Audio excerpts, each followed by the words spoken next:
The Sexual Assault Centre of Edmonton has temporarily paused its intakes and laid off staff due to a significant funding cut. Emily Fitzpatrick has been looking into this story and she joins us now. Emily, were the cuts unexpected? According to the CEO, Mary Jane James, yes, they were. 2 years ago, the province gave them $1.8 million to hire extra counselors to address their 18-month-long waiting list. So with the funding, they hired more therapists and staff, and eventually they were able to reduce that wait list to around 3 to 4 months. James says they were under the impression that the funding would be renewable, but that just isn't the case. She said this will have a big impact on their clients and anyone else who needs help. SACE offers free counseling and support services to survivors of sexual assault. Because of the funding cut, the center laid off staff, they laid off therapists, and paused all of their intakes. James says 94 people who were currently in therapy sessions were put back on the wait list.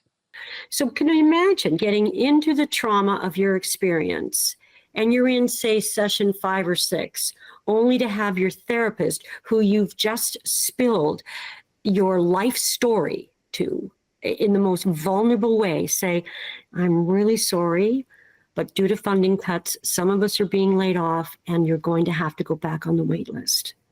Devastated. Tears, anger, depression, all of the above, all mixed in together. So, Emily, these cuts were made by the province. Did you hear from them?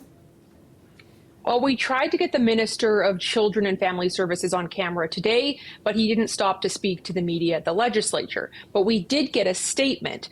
It says the money was just a one-time grant to address the wait list, and now that work is complete. So the grant requirements were met. So any indication that it was a cut is false. They have budgetary considerations, and the world is in a tough spot right now, and I get it.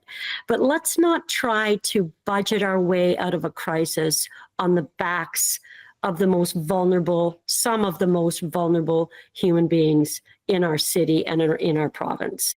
So that wait list that got down to just a few months, James says without the funding, people are going to be waiting much longer for their much needed support. Nancy? All right. Thank you, Emily.